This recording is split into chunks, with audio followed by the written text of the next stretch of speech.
This method of meditation, as I was explaining last night, is a way of letting go of the world outside in order to access the world inside, the world of the mind.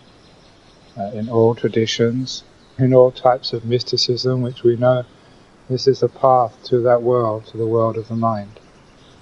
And that realm of the mind is a very wonderful and also blissful place to go to.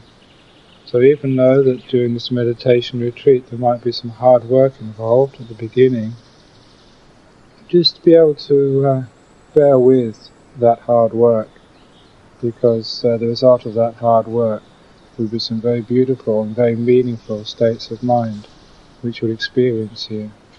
And those states of mind, those beautiful states, will be well worth all of the effort. It's just one of those laws of nature that without effort, without trying, that one doesn't really gain very much in this world. And whether it's a layperson or a monk, without that effort, then one will get nowhere. But it's not just a question of effort, it's a question of skillful effort as well. Being able to direct your energy just in the right places. So instead of being something which hinders you and disturbs you, the effort actually does produce this beautiful peacefulness and quietness. And it's a good point to actually know what the goal is here. It's a beautiful peacefulness and the quietness, the calmness of the mind. And if you can understand that goal, then the means to achieve that goal becomes very clear. One of the teachings of the Buddha, which always struck me very profoundly when I first read it, was a simple statement that a person who has like a mind of giving up, of abandoning, of renouncing, gets samadhi just so easily, gains these states of concentration just almost automatically. And what the Buddha was saying there was saying one of the root causes to attaining deep meditation, to attaining these peaceful, blissful states, is the ability to abandon, to let go, to give away.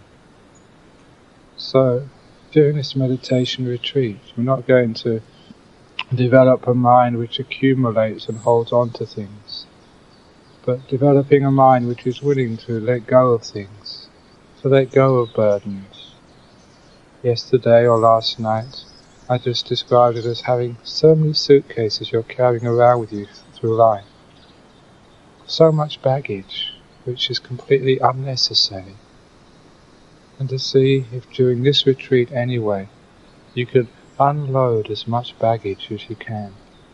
Think of all these things as baggages, burdens, heavy weights upon you. And then you have the right attitude of letting go of these things, abandoning them, giving them away, giving them up. Because that attitude, that movement, inclination of the mind of giving up, is the inclination of the mind which will take you into deep meditation. So during the even beginning parts of this retreat, to see if one can gather that energy of what we call renunciation, of giving away. And little by little we give away more and more and more. As we give things away, you finally feel much lighter, more freer, more unburdened. And in the way I teach meditation, this giving away, this abandoning of things, just happens stage by stage, step by step. You can go quickly through these beginning steps if you wish. However, be very careful if you go through them quickly, because sometimes if you pass through these stages of meditation too quickly, you find you haven't really done the beginning stages properly. It's like building a house with a very weak foundation. It goes up very quickly, but it comes down very quickly as well. So if you can spend a lot of time on the foundations, on the first story, on the second story, making all of those groundwork very, very strong and firm, then when it gets up to the higher stories, they too are firm. So in the way I teach meditation, I like to begin at a very simple stage of just giving up the baggage of past and future. And sometimes that you think that's such an easy thing to do. It's such a basic stage of this meditation. But if you put your attention on that,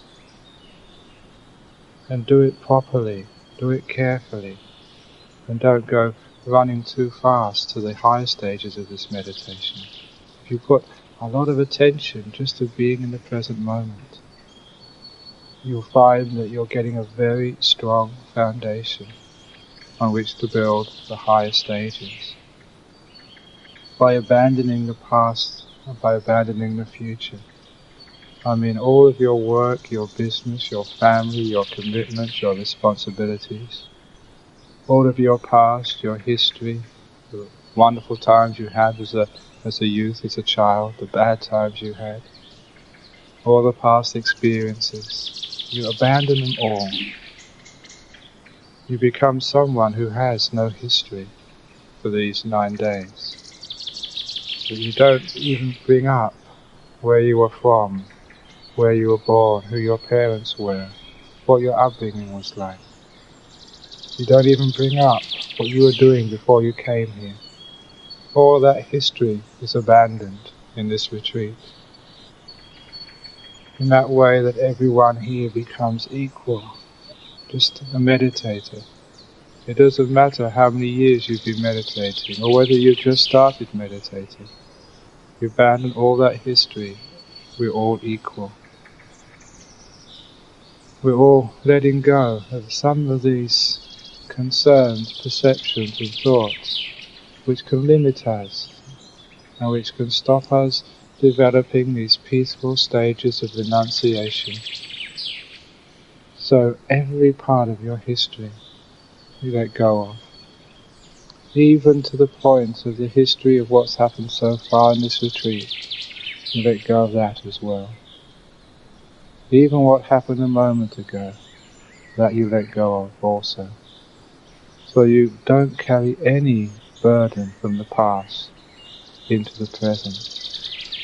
Whatever's just happened, you let it go. You don't allow it to reverberate in your mind. I once described this as developing a mind like a padded cell. When any thought or any experience hits the walls, it doesn't bounce back again. It just sinks into the walls and stops right there. So we don't allow the past to echo in our consciousness.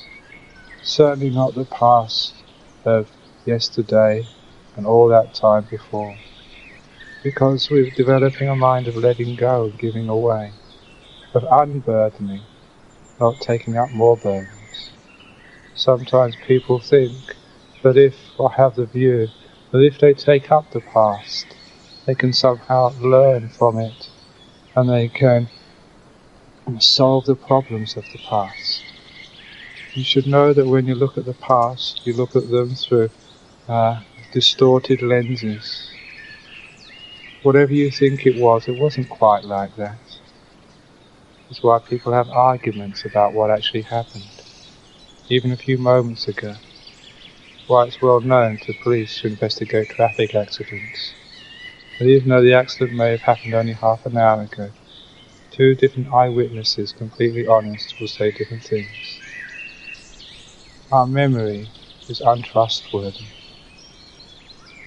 So, if you understand just how untrustworthy that memory is, you don't value the thinking about the past and bringing it all up.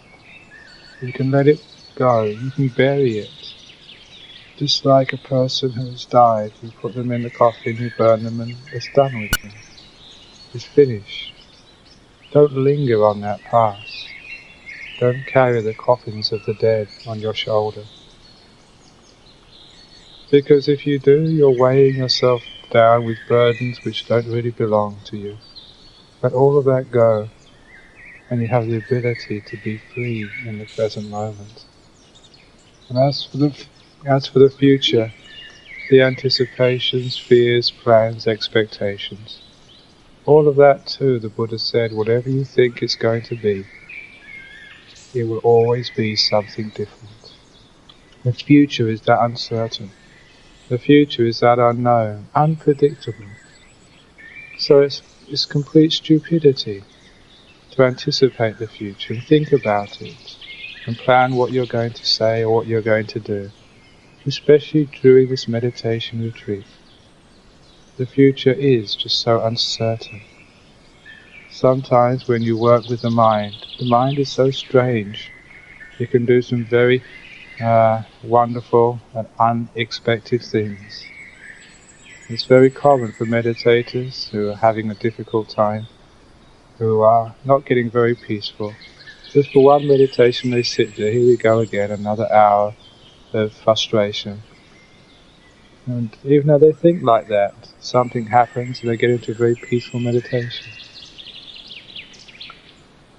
It was when I was in Sydney that one person told me that while they were on the retreat, the first retreat they ever did, for 9 or 10 days, but after the first day their body was aching so much and they wanted to go home. And the teacher said, just stay one more day and the pain will disappear, I promise. So they stayed another day and the pain was even worse. So they wanted to go. And the teacher said, just one more day and the pain will disappear. They stayed a third day, the pain was even worse. And 8 days, 9 days, they were in quite great pain, sitting so long. Just one more day to go. The teacher said, just sit one more day and the pain will disappear. And completely unexpectedly, completely beyond one's expectations, the final day, when he got up in the morning and started sitting, the pain did disappear. And he could sit for very long without any pain whatsoever. And he was amazed just how the mind is just so wonderful and produces these unexpected results. You don't know just about the future. It can be so strange and weird, completely beyond whatever you can anticipate. If experiences like that give you the courage to abandon all thoughts of the future, all expectations of the future. Even when you're sitting in meditation, you're in pain. And you think this pain is going to, how many more minutes are there to go? How many more minutes have I to endure this? That again is going off the future. You don't know. That pain can just disappear in a moment. The next moment might be the free one. You just can't anticipate at all. You just don't know what's going to happen. And I used to say to meditators that if you've been sitting for many hours, sometimes you think that, just all the meditations I've had today, none of them have really been getting anywhere. And then one day or one afternoon you sit down and everything gets so peaceful and quiet. And you think, now I can meditate. And the next meditation is awful again. And I wonder exactly what's going on here. And the first meditation teacher I had told me, and it's something which was strange, that's why I remembered it. He said there's no such thing as a bad meditation. All those things which you call bad meditations which were frustrating, which did not meet your expectations, all those meditations are where you put in the work. And the good meditations is where you draw your paycheck. It's like a person who goes to work all day Monday, doesn't get any money at the end. What am I doing this for? All day Tuesday, still doesn't get anything, another bad day. All day Wednesday, all day Thursday, 4 bad days in a row, working and not getting anything. 5th day, Friday, they work all day, and then the boss gives them a paycheck. Wow, why can't every day? Do you understand the simile here? It's all the work which you do in the difficult meditations. That's where you build up your credit. That's where you build up the strength. That's where you build up the momentum, the inclination to peacefulness. when it comes along, and all the external factors are all in line, and you've built up your internal factors through working against the hard meditations. Internal factors, external factors are all there for a very nice meditation. And that's why it works. But you find you can't just get the good meditations without doing what you call the bad meditations. That's where you put in the effort, that's where you put in the work, that's where you gain the strength. The skillful means, the skillful attitudes in order to develop this beautiful meditation. So we learn how to abandon the past and how to abandon the future. This is baggages which we do not need to pick up. And that's even in one meditation, in one moment. Don't pick up the baggage of the next moment. What should I do next? That's going off into the future. Don't pick up the baggage of the future. How many more minutes till the bell goes? In the last retreat I gave in Sydney, one lady came up in the interview and said, I was angry with you all day, but for two different reasons. She said, all the early meditations I was angry with you because you didn't ring the bell quickly enough. I'm sure that it was over the hour. But the last meditation I was angry with you again, she told me, because I got into a nice beautiful state, and when you rang the bell I'm sure it was too early. You cannot win as a meditation teacher, ringing the bell. But the point was, she was only saying that tongue-in-cheek, with a little bit of a smile when she told me. She wasn't really angry. But this is what happens when you go anticipating the future. When you go thinking about how many more minutes are there to go. That is where you torture yourself. That is where you're picking up a burden which does not belong to you. So be very careful not to pick up that burden. How many more minutes are there to go? If that's what you're thinking, you're not paying attention to what's happening now. You're not doing the meditation. You've lost it. You've lost the plot. And you're asking for trouble. So keep right in this present moment awareness. To the point where you don't know what day it is. You don't know what time it is, morning, afternoon. All you know is what moment it is, just right now. You become into this beautiful, like, monastic type of time scale, where you're just meditating in this moment, and you just really haven't got a clue whether it's Saturday, Sunday, Monday, Tuesday, Wednesday, Thursday, Friday. You don't know what month it is. Once when I was in Thailand, I actually didn't, and this was honest, I didn't know what year it was. I'd forgotten. It's marvellous when you get into that timelessness. A completely different realm.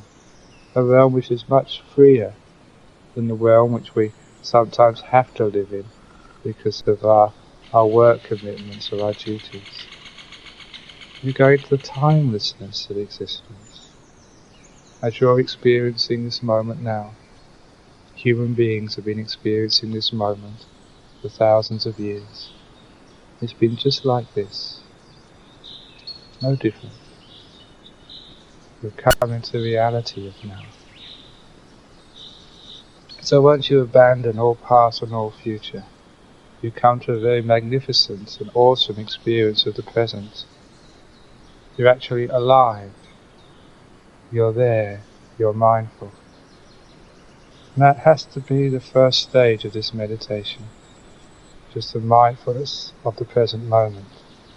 Just doing that much, you've let go of a great deal of what stops you gaining deep meditation.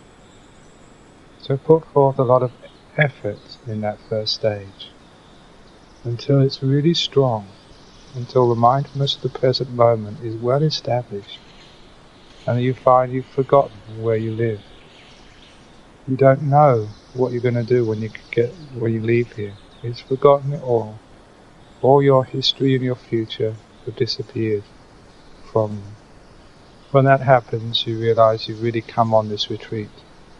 You really entered the retreat. you're not still at home. You're not already left into the future. You're right here. So this is what we start with, present moment awareness. And you actually refine that even further down to silent awareness of the present moment.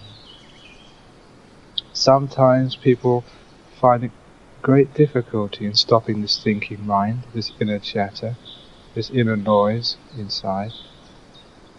And one of the very beautiful ways of overcoming the inner chatter is to have such refined present moment awareness that you're watching every moment so closely that you haven't got time to say or comment about what has just happened.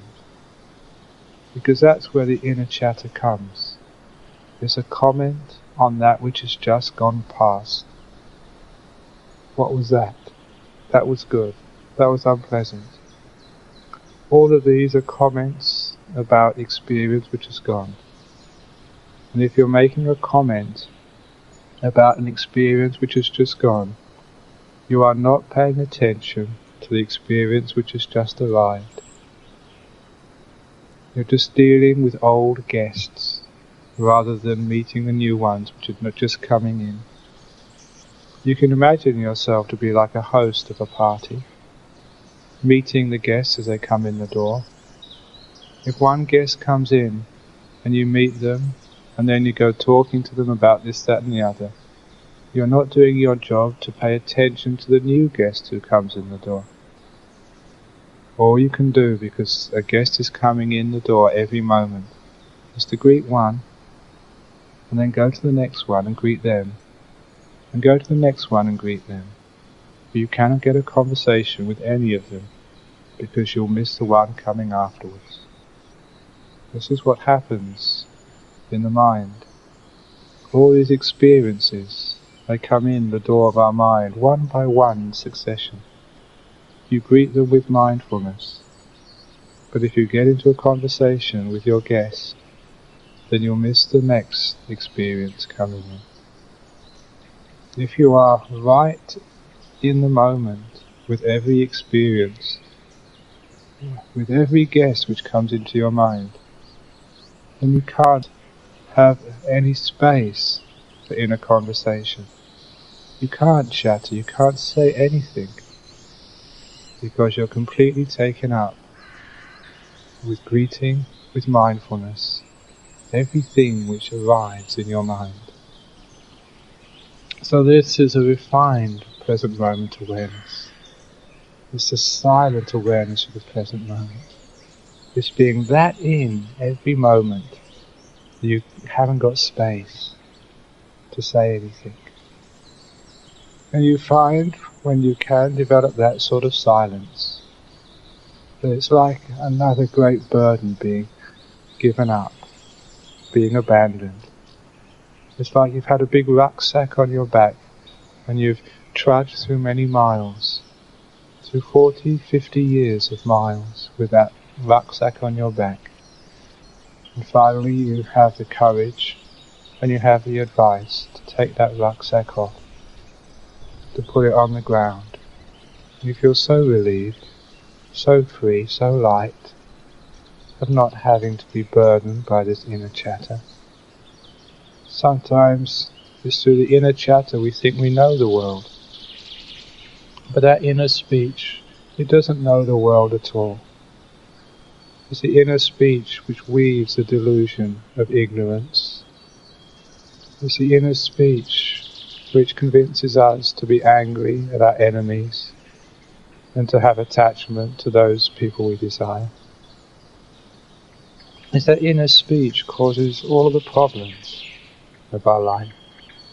It creates fear, it creates guilt. It builds it up through its own illusion. It'd be marvelous for each one of us if we can just abandon that inner speech long enough to realize it's so much more fun being silent than speaking. It's so much more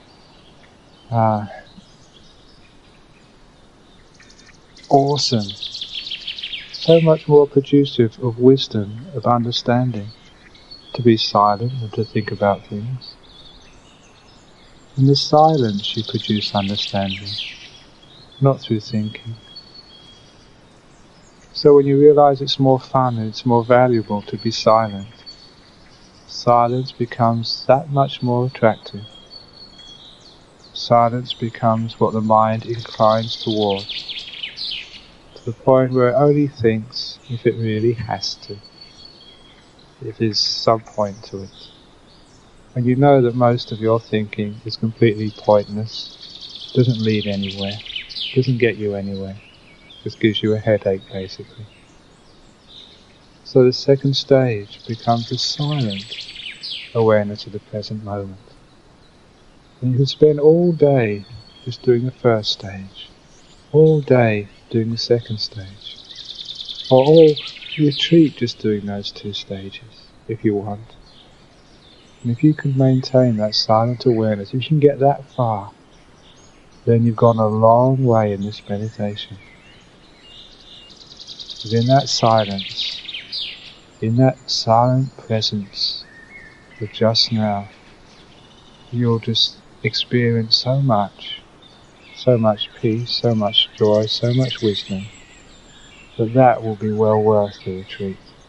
Just getting that far will be marvellous. If you want to go further, instead of having silent awareness of whatever arises in the mind, develop a silent awareness of just one thing. Here, we're letting go, abandoning the diversity of the world. There's two ways of looking at the world: diversity and unity. The silent awareness is where you come in contact with the diversity, which is a reality of the world. At least you're getting real here. You're actually experiencing the world as it is.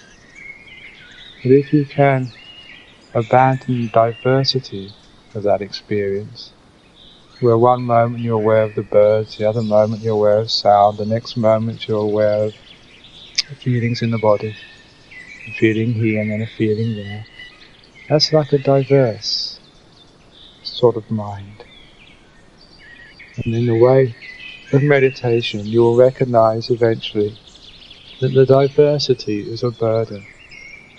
The mind is flitting around from one thing to another, and thereby giving itself a burden, a pain, an affliction.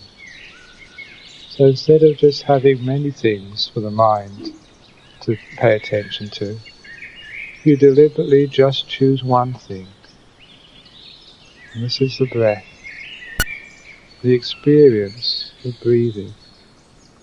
You'll find that if you develop silent awareness of the present moment to a very good degree, you'll find that when you turn that silent awareness onto the breath, it's not that hard to follow the breath from moment to moment. The reason it's not that hard is because the two major obstacles to breath awareness have already been subdued. Those two major obstacles are, first of all, going off into the past and the future. The second obstacle is the inner speech. Those are the two main obstacles to breath awareness, which is why I teach these two preliminary stages and ask people to develop these two preliminary stages very well first, before they take up the breath.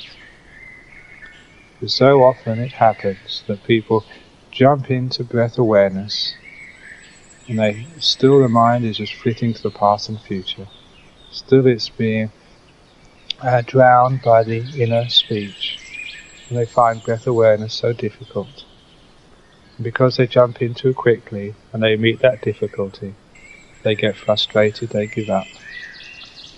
Because they didn't start in the right place, they didn't do the right preparation before taking up the breath.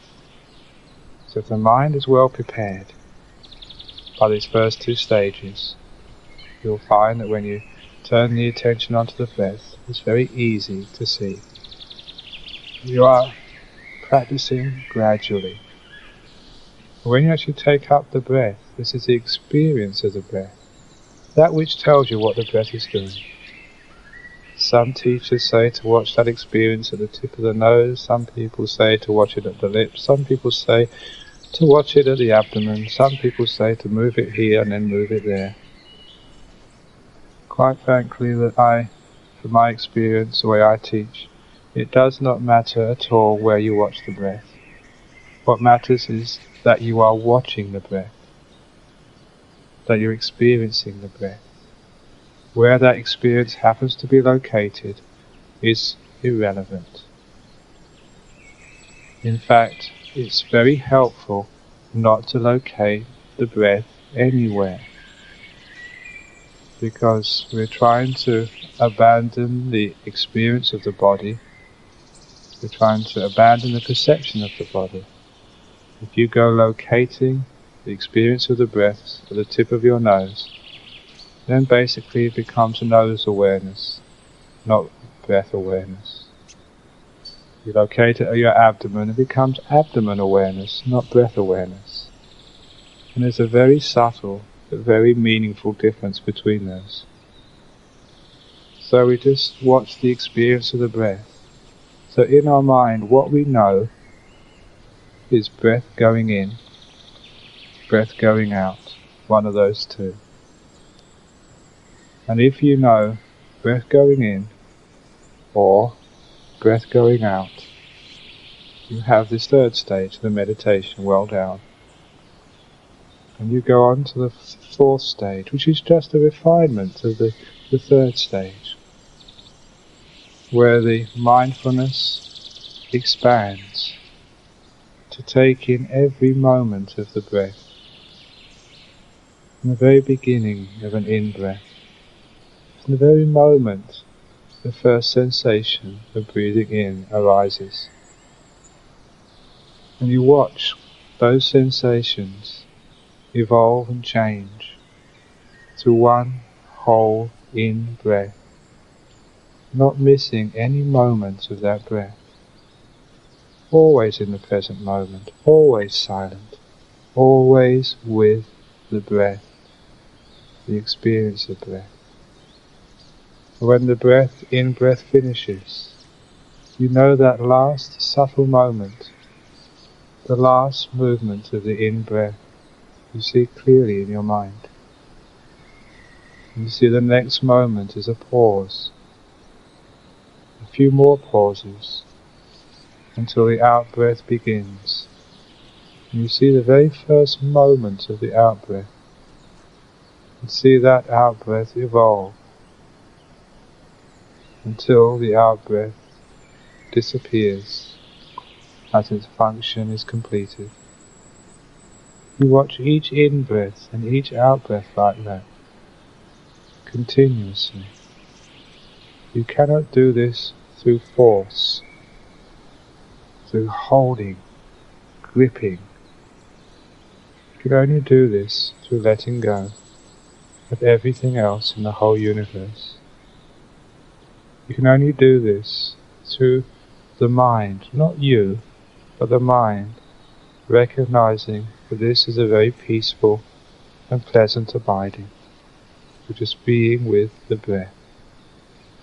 You'll find this will happen quite naturally during this retreat. The mind will just incline to this very peaceful, this very simple unity on one thing, just being with the breath in every moment.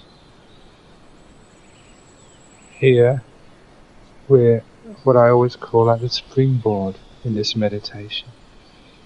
You've got a unity in the mind, a unity in the moment, a unity in silence, a unity on one thing, just the breathing.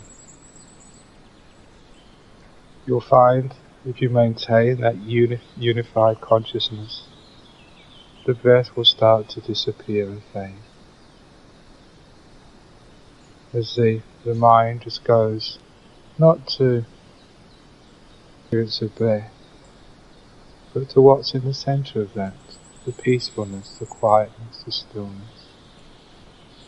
That's why at this stage I like to start talking about the beautiful breath. Here the mind recognizes this is a very peaceful, beautiful experience. You're aware continuously, from moment after moment, with no breaks in that chain of experiences. You're aware of the beautiful breath. Then it happens quite naturally, or if you are wise, you can nudge it along a little bit. Beautiful breath, beautiful breath. Allow the breath to disappear, and just keep the beautiful. It becomes a mind object. The mind is taking its own objects. You're not aware of the breath. You're not aware of the body. You're not aware of the world outside. All you're aware of is beauty, peace, bliss, joy. Whatever you will later call it. When you're experiencing this, you've long ago let go of chatter, let go of descriptions, let go of assessments. Here the mind is that still, you can't say anything. You're just experiencing the bliss of the mind. And that bliss will develop and grow and become very firm and strong. And you'll get into these jhana states in this way. I'll give more instruction about these states later on. But this is just the preliminary part of the meditation. The very fact you get into these states, that you can experience just beauty, without anything being experienced that is beautiful. Disembodied beauty, disembodied bliss, is what you'll experience. One of the problems comes if you get to this stage without having strong foundations. You start to say, wow, this is it, what should I do next? And you notice your mistakes, inner chatter, what should I do next? Going to the future, you've lost the present moment awareness. You've shattered the meditation. Why? Because the initial stages weren't done firmly enough. If you do those first two stages very well, present moment awareness, silence inside, and you maintain that for a long time, when the beauty arises, you haven't been speaking inside for so long, you just can't get a thought up. You don't say anything. Silence has been well established. You don't go anticipating what might happen next. This present moment awareness has been established for a long time.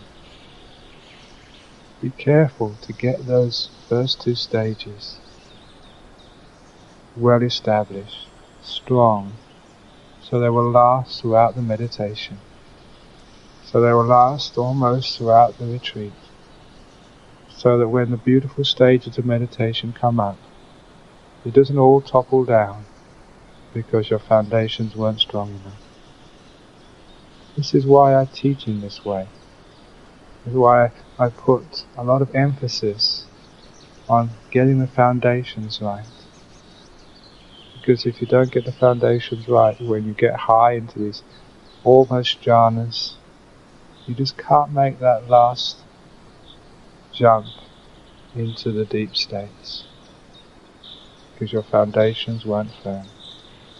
Each one of you here has the ability to enter these stages of meditation. All of them. There's nothing deficient in you. There's nothing lacking. The only reason why a person doesn't get into these stages, well, I'll go into all these reasons later on, but it's not something which you can't fix. One of my jobs is to encourage and convince that you have the ability to attain everything which can be attained. If you have the slightest doubt about that, then you're creating your own obstacle. You will not attain. If you have the slightest doubt, that is the obstacle. I have to be like a coach of a football team, encouraging you can win. You are going to win, you will win. Because that encouragement is such an important factor in the team winning. I can back up all of that encouragement, saying each one of you has got the ability, with all the teachings of the Buddha, all the suttas.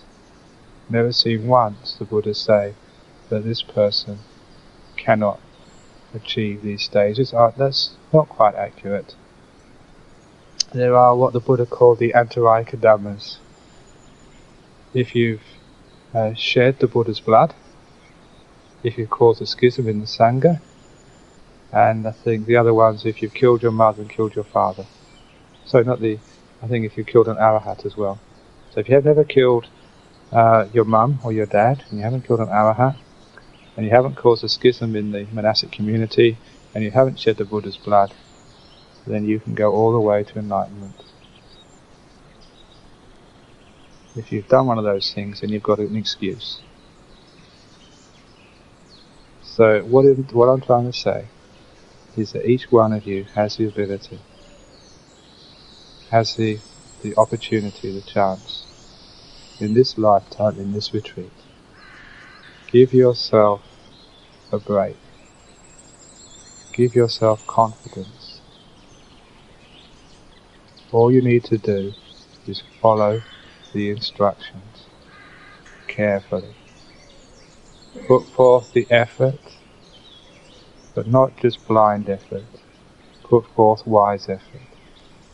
Use all the skill which you have, all the subtlety which you've gained through all of the years of listening to talks from all sorts of monks, reading books, all your experience.